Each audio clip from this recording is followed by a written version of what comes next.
this is Divya and today I am going to discuss you about Lakshmikant book chapter number 3 Silent Feature of the Constitution.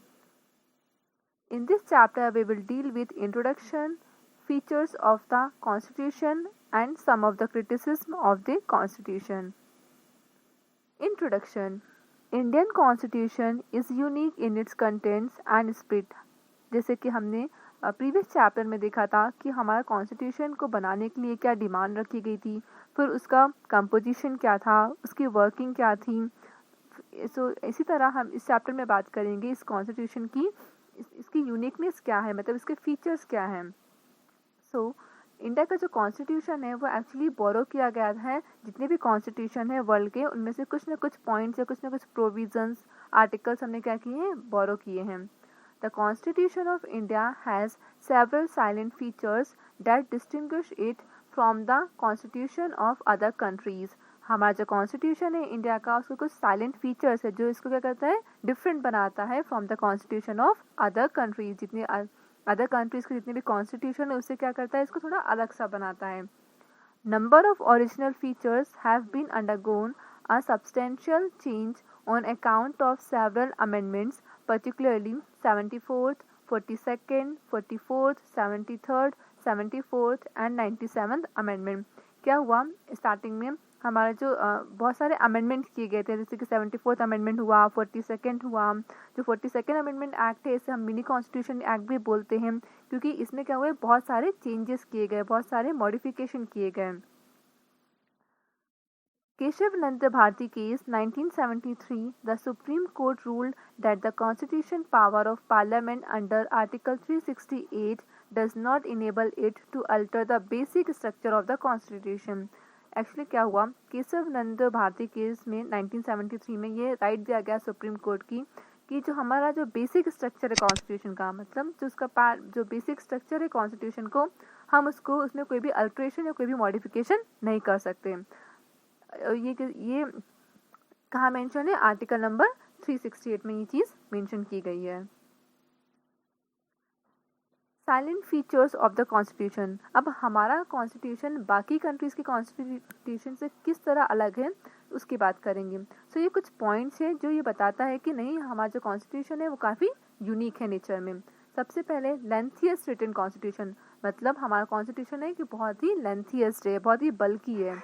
Drawn from various sources, हमने क्या किया है, इसको बहुत सारे sources से को देखते हुए इसको बनाया है.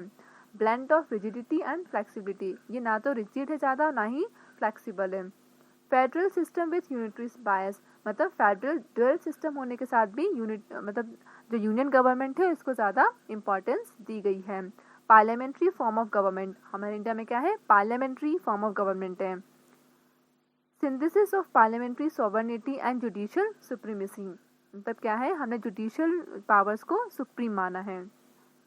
इंटीग्रेटेड एंड इंडिपेंडेंट जुडिशरी, और हमारा क्या है, जो जुडिशियल सिस्टम है कैसा है, इंडिपेंडेंट है, मतलब वो किसी भी पार्टी के अंडर में नहीं है, उसकी खुद की अपनी एक इंडिपेंडेंट बॉडी है. And fundamental rights, we have 6 fundamental rights जो कि सिटीजनशिप को गारंटी प्रोवाइड करता है इनकी सेफ्टी के लिए. Directive principle of state policies, बहुत सारे मतलब directive principle of state policies बनाई हैं लॉज स्टेट्स के लिए.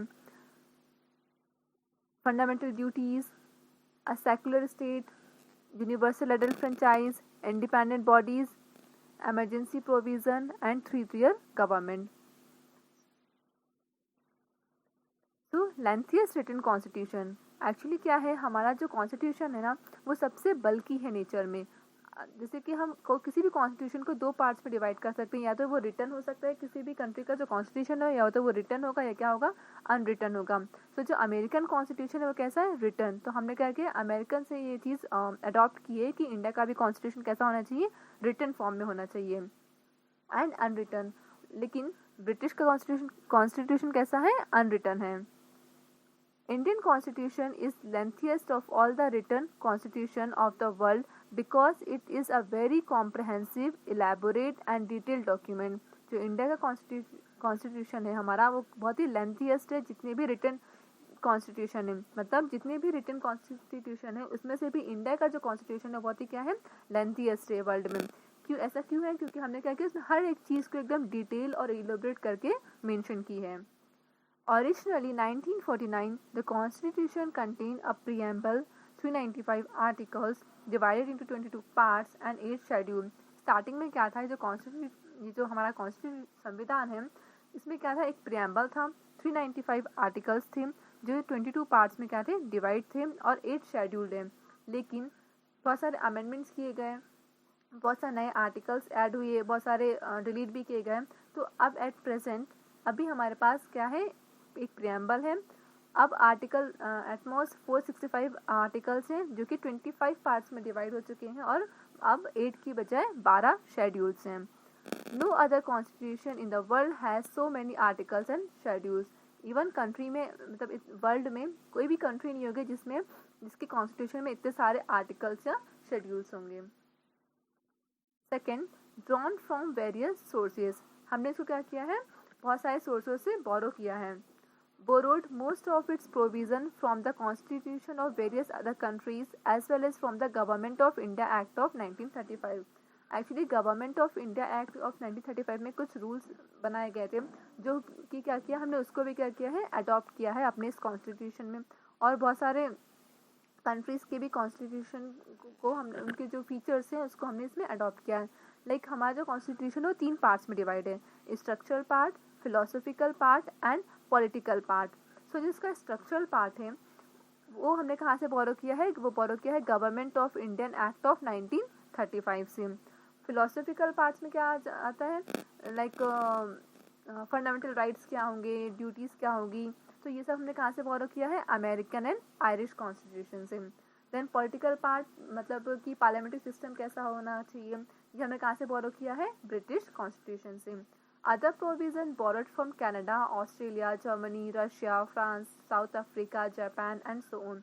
और भी जो प्रोविजंस हैं, एक जुडिशियल सिस्टम हो गया, एंड ये सारे और भी कैबिनेट, जितने भी कैबिनेट मेंबर्स होंगे, काउंसिल मिनिस्टर्स होंगे, ये सब, इन सब का हमने कहाँ से अडॉप्ट किए हैं, कनाडा, ऑस्ट्रेलिया, जर्मनी, इन सभी कंट्रीज से। Next is blend of rigidity and flexibility. हमारा जो कॉन्स्टिट्यूशन है वो एक्चुअली ना ही बहुत ज़्यादा रिजिड है, ना ही बहुत ज़्यादा फ्लैक्सिबल है। एक्चुअली रिजिड कॉन्स्टिट्यूशन क्या होते हैं, ये रिक्वायर करते हैं special procedure for its amendment.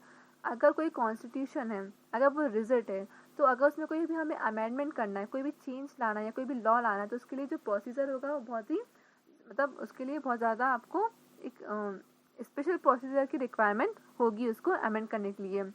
मतलब ऐसा नहीं होगा कि ऑर्डिनरी लॉ की तरह हम उसको अमेंड नहीं कर सकते। सो रिजिड कॉन्स्टिट्यूशन कहाँ पे है, अमेरिकन कॉन्स्टिट्यूशन में है। Flexible constitution can be amended in the same manner as the ordinary laws are made. अगर आपका कोई कॉन्स्टिट्यूशन है, अगर वो फ्लेक्सिबल नेचर में होगा तो वो उसको हम इजीली अमेंड कर सकते हैं, जैसे कि हम ऑर्डिनरी लॉ को अमेंड करते हैं। फ्लेक्सिबल कॉन्स्टिट्यूशन कहाँ पे है, ब्रिटिश पार्लियामेंट में फॉलो किया जाता है। So constitution of India is neither rigid nor flexible. हमारा जो इंडिया का कॉन्स्टिट्यूशन है वो ना ही ज़्यादा रिजिड है, ना ही ज़्यादा क्या है, फ्लेक्सिबल है। Federal system with unitary wise. हमारा जो एक्चुअली इंडिया में क्या है, फेडरल सिस्टम को फॉलो करते हैं। लाइक हर स्टेट की अपनी खुद की एक गवर्नमेंट होगी, लेकिन जो सुप्रीम पावर होगी वो किसके हाथ में होगी, सेंट्रल गवर्नमेंट के पास में होगी। सो इसके अंदर क्या होता है, जैसे 2 गवर्नमेंट सिस्टम हम लोग फॉलो करते हैं, एक तो सेंट्रल गवर्नमेंट और एक state government. Division of power, powers का क्या है, यहाँ पे डिवीज़न है। लाइक 3 तरह की लिस्ट होती है, यूनियन लिस्ट होती है, कॉन्क्यूरेंट लिस्ट होती है और स्टेट लिस्ट होती है। तो यूनियन लिस्ट में क्या होता है, जो ऐसी सारी पावर्स होती हैं जो कि यूनियन मिनिस्टर्स डील करते हैं। स्टेट, अगर कोई किसी स्टेट को अपनी पॉलिसीज इंप्लीमेंट करनी है तो वो स्टेट गवर्नमेंट के अंदर में आएगी। देन कॉन्क्यूरेंट लिस्ट होती है ऐसी लिस्ट जो कि इस पे स्टेट गवर्नमेंट भी अपना मतलब उसमें मॉडिफिकेशंस कर सकते हैं और सेंट्रल गवर्नमेंट भी उसे मॉडिफाई कर सकते हैं। Then supremacy of the constitution, इसके थ्रू हमने क्या किया है, कॉन्स्टिट्यूशन को सुप्रीम माना है, मतलब ज़्यादा प्रायोरिटी किसको दी है, हमारे कॉन्स्टिट्यूशन। मतलब इंडिया में सिर्फ एक ही कॉन्स्टिट्यूशन है, वो जो जितने भी 28 स्टेट है उन सबको वो चीज़ फॉलो करनी पड़ेगी। रिजिडिटी, इंडिपेंडेंट जुडिशरी, हमने बात कर इंडिपेंडेंट जुडिशरी है, लाइक हमारा जो कॉन्स्टिट्यूशन है उसमें क्या है, हमने जुडिशरी सिस्टम क्या है, एकदम इंडिपेंडेंट है, वो किसी भी पार्टी के अंडर में वर्क नहीं करता। बायकैमरलिज्म है, मतलब दो हाउसेज है, एक अपर हाउस है और एक लोअर हाउस है। आई स्ट्रॉन्ग सेंटर, जितनी भी पावर है वो मतलब जो हमारा जो सेंट्रल गवर्नमेंट है वो ज़्यादा स्ट्रॉन्ग है। सिंगल कॉन्स्टिट्यूशन, इंडिया में क्या है, सिंगल कॉन्स्टिट्यूशन है, एक ही कॉन्स्टिट्यूशन है जो हर स्टेट्स जितने भी सिटीजन है इंडिया को, वो उन सबको फॉलो करना पड़ेगा। सिटीजनशिप इंटीग्रेटेड जुडिशरी, सिटीजनशिप यहाँ पे क्या है, सिंगल सिटीजनशिप है, लाइक कहीं कहीं क्या होता है डबल सिटीजनशिप होती है, लाइक यूएसए में क्या होता है, या एक तो आपको नेशनल सिटीजनशिप भी होती है और एक आप जिस पर्टिकुलर जिस स्टेट में रहते हो उस स्टेट की भी सिटीजनशिप होती है, बट इंडिया में ऐसा नहीं है। आप यहाँ पे क्या करोगे, भारतीय नागरिक हो तो आप एक भारतीय नागरिक ही कहलाओगे। इंटीग्रेटेड जुडिशरी, यहाँ का यहाँ का जो जुडिशियल सिस्टम है कैसा है, इंटीग्रेटेड है, मतलब अगर आपके पहले क्या होते हैं, सबऑर्डिनेट कोर्ट्स होते हैं, डिस्ट्रिक्ट कोर्ट्स होते हैं, फिर क्या होता है, हाई कोर्ट्स होता है, देन सुप्रीम कोर्ट होता है। अगर आपका डिस्ट्रिक्ट कोर्ट में केस सॉल्व नहीं हो रहा है तो आप फर्दर हाई कोर्ट्स में अप्लाई कर सकते हो। अगर वहाँ भी लगता है आपको कि आपका केस आपको आपके साथ जस्टिस नहीं किया गया है तो आप क्या कर सकते हो, फर्दर आप सुप्रीम कोर्ट में कर सकते हो apply.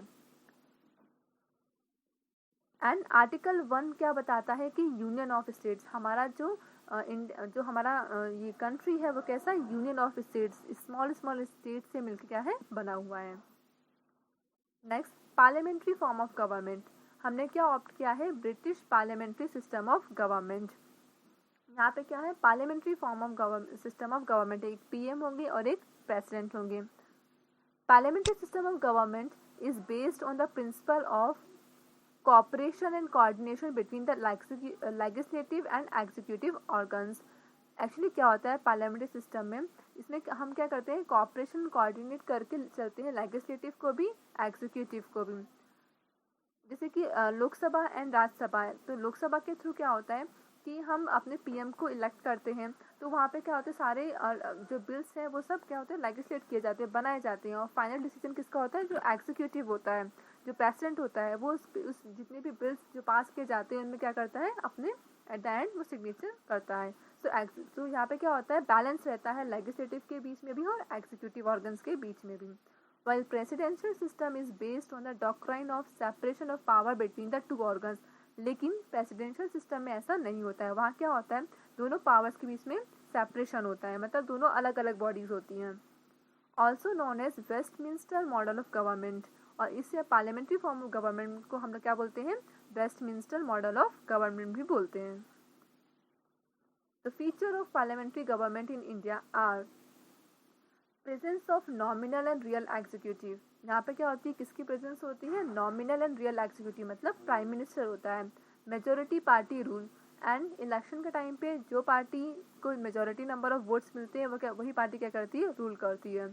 Collective responsibility of the executive to the legislature, यहाँ पे क्या होती है, रिस्पॉन्सिबिलिटी होती है वो दोनों की होती है, एग्जीक्यूटिव की भी और लेजिस्लेचर की, एकदम कलेक्टिव रिस्पॉन्सिबिलिटीज होती है। Membership of the ministers in the legislature, जितने भी मिनिस्टर्स होते हैं उनकी मेंबरशिप होती है। Leadership of the prime minister और द चीफ मिनिस्टर, और जैसे अगर कंट्री की बात करेंगे यूनियन में तो प्राइम मिनिस्टर लीड करेंगे, और स्टेट की बात करेंगे इंडिविजुअल स्टेट्स में अपना खुद का एक चीफ मिनिस्टर होता है जो पूरी पार्टी को लीड करता है। Dissolution of the lower house, मतलब लोअर हाउस का क्या हो सकता है, डिसोल्यूशन भी हो सकती है, लाइक लोकसभा।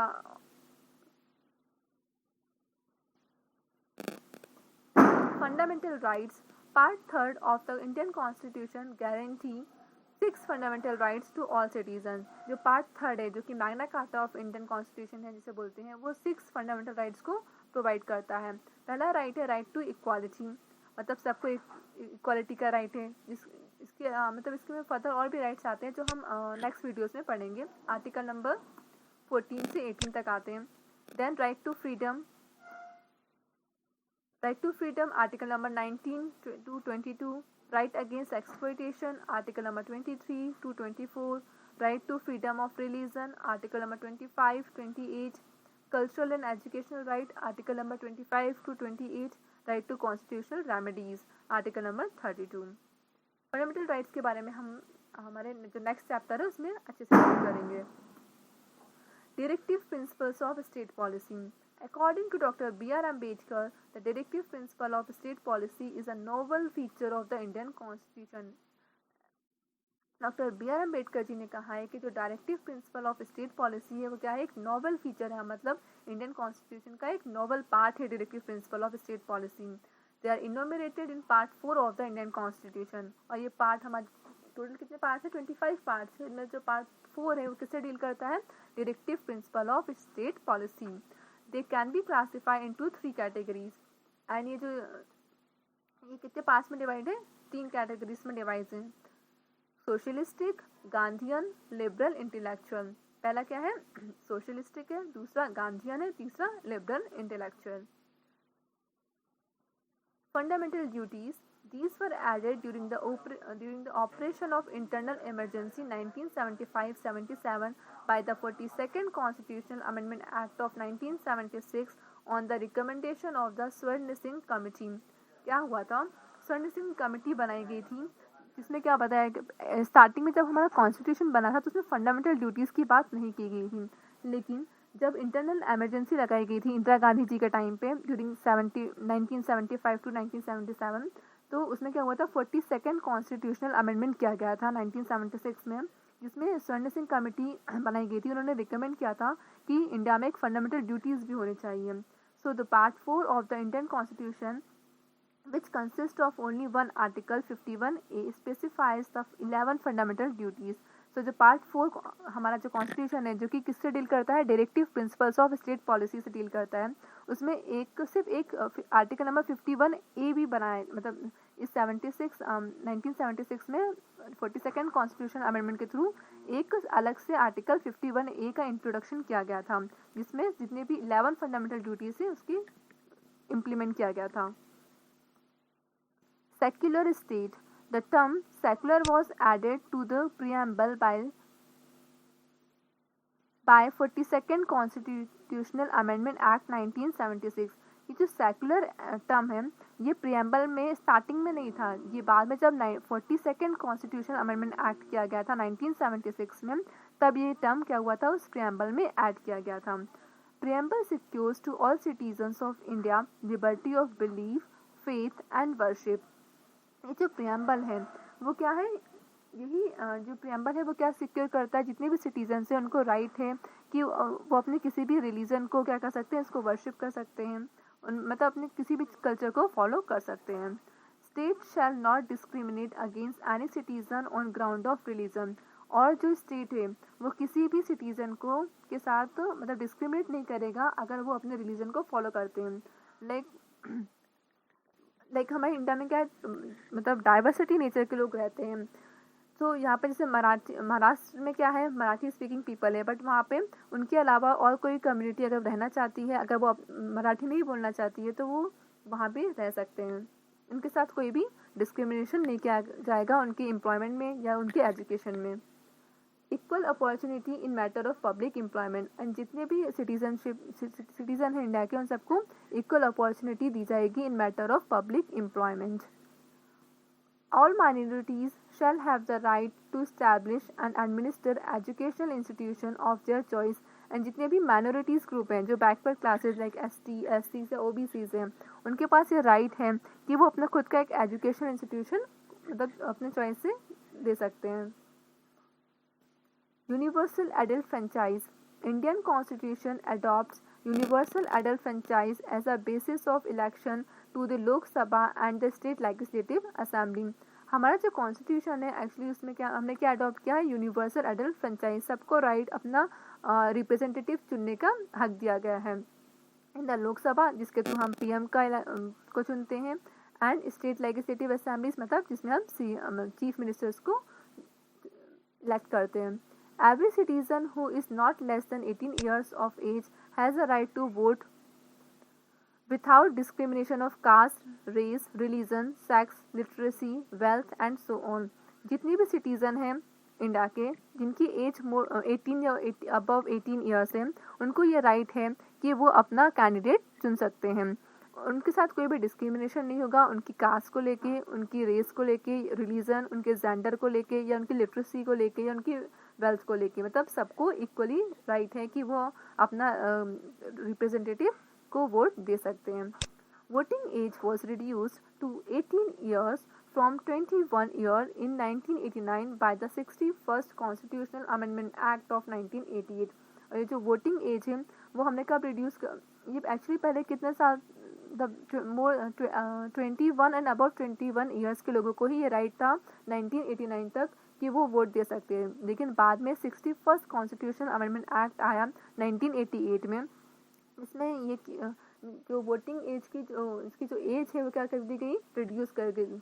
पहले कितनी थी, 21 थी, अब कितनी हो गई है, 18 ईयर्स। अब 18 ईयर्स या उससे ऊपर के लोग भी वोट कर सकते हैं। Single citizenship, Indian constitution provide only single citizenship, that is the Indian citizenship. India का कॉन्स्टिट्यूशन हमें सिर्फ एक ही सिटीजनशिप प्रोवाइड करता है, लेकिन यूएसए में ऐसा नहीं है, वहाँ पे क्या है, डबल सिटीजनशिप है। जितने भी सिटीजन हैं यूएसए के, उनके पास एक खुद की नेशनल सिटीजनशिप होती है और एक पर्टिकुलर वो जिस स्टेट से बिलोंग करते हैं उस स्टेट की भी उनके पास सिटीजनशिप होती है। In India, all citizens, irrespective of the state in which they are born or reside, enjoy the same political and civil rights of citizenship all over the country। मतलब ये मैटर नहीं करता कि आप कौन से स्टेट में आपका जन्म हुआ है, कौन से स्टेट से आपने एजुकेशन ली है। आप अगर इंडिया में हो तो आपके साथ क्या होगा, आप वही राइट्स आप पे भी इम्प्लीमेंट होंगे जो बाकी लोगों के साथ होंगे। इंडिपेंडेंट बॉडीज, अब हमारे यहाँ बहुत सारी इंडिपेंडेंट बॉडी इलेक्शन कमीशन है, वो क्या है, एक अलग सी खुद की एक इंडिपेंडेंट बॉडी है जो क्या करवाती है, इलेक्शंस करवाती है। कंप्ट्रोलर एंड ऑडिटर जनरल है। यूनियन पब्लिक सर्विस कमीशन है जिसके थ्रू हम ये अपने खुद की एक इंडिपेंडेंट बॉडी है जो क्या करती है, एग्जाम्स कंडक्ट करवाती है IAS IPS IFS ऑफिसर्स के लिए। देन हर स्टेट में भी एक खुद के पब्लिक सर्विस कमीशन बॉडी है। एमरजेंसी पावर, एमरजेंसी भी ये 3 पार्ट्स में क्लासिफाई की गई है, national emergency, state emergency and financial emergency. National emergency on the ground of war of external aggression और आर्म्ड रिबेलियन। नेशनल इमरजेंसी कब लगाई जाती है, जब क्या होता है, वॉर होता है या कोई एक्सटर्नल एग्रेशन होता है या कोई भी ऐसा होता है कि कंट्री में मतलब कुछ होने वाला है, कोई वॉर होने वाली है दूसरे कंट्रीज के साथ में, तो नेशनल इमरजेंसी लगाई जाती है। ये आर्टिकल नंबर 352 के अंदर आती है।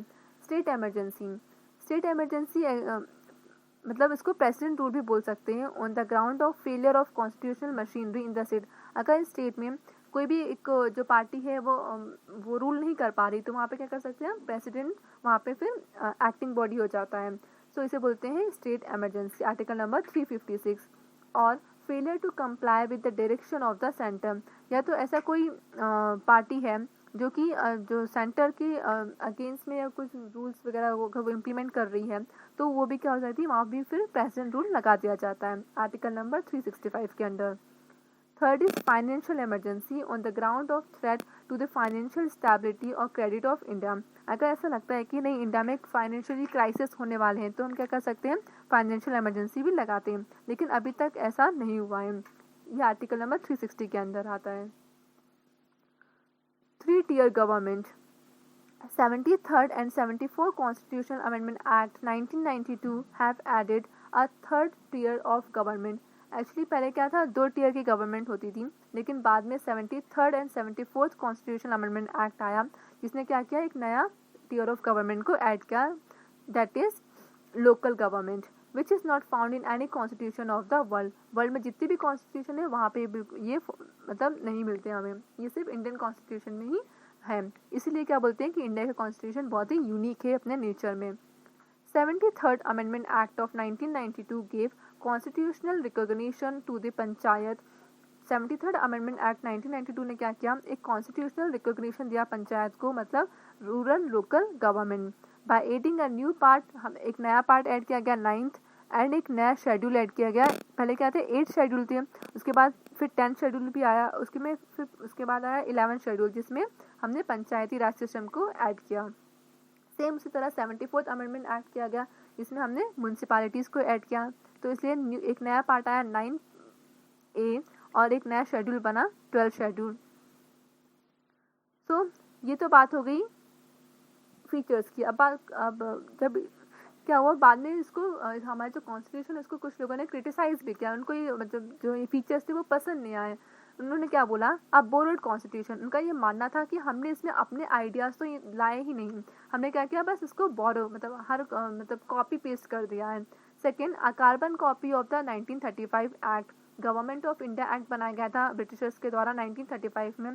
तो उन्होंने क्या बोला कि कार्बन कॉपी है, जैसा कि गवर्नमेंट ऑफ इंडिया एक्ट में था सेम वही चीज़ हमने इसमें भी अडॉप्ट कर ली है। अन इंडियन और एंटी इंडियन, मतलब उनका ये मानना था कि ये चीज जो कॉन्स्टिट्यूशन में जो आर्टिकल्स हैं वो इंडिया के फेवर में नहीं है। एंड अन गांधीयन कॉन्स्टिट्यूशन, मतलब ये जो गांधी जी की जो फिलॉसफी थी, मतलब गांधी जी क्या चाहते थे कि जो रूरल में जो लोग हैं, मतलब जो लोग गांव में रहते हैं, मतलब उनकी तो बारे में कोई बात की ही नहीं गई है, एग्रीकल्चर पे तो कुछ फोकस किया ही नहीं गया है। सो मतलब तो ये कहा गया था कि जो कॉन्स्टिट्यूशन है वो अन गांधीयन कॉन्स्टिट्यूशन है। फिफ्थ, एलिफेंटाइन साइज, और इसका जो साइज है मतलब बहुत ही बल्कि है, इसमें इतने सारे शेड्यूल्स हैं, इतने सारे आर्टिकल्स हैं जो उस समय के लोगों को बिल्कुल भी समझ में नहीं आए थे, क्योंकि उस समय क्या हुआ था, इंडिया में बहुत सारे लोग इतने ज़्यादा एजुकेटेड नहीं थे, तो उनके लिए ये समझना बहुत ही टफ काम था। पैराडाइज ऑफ द लॉयर, मतलब ऐसा हुआ था क्या कि उस समय जितने भी लॉयर्स वगैरह थे या मतलब ऐसे उन लोगों ने सिर्फ अपने बारे में सोच के ही इसको इम्प्लीमेंट कर दिया है। So thank you.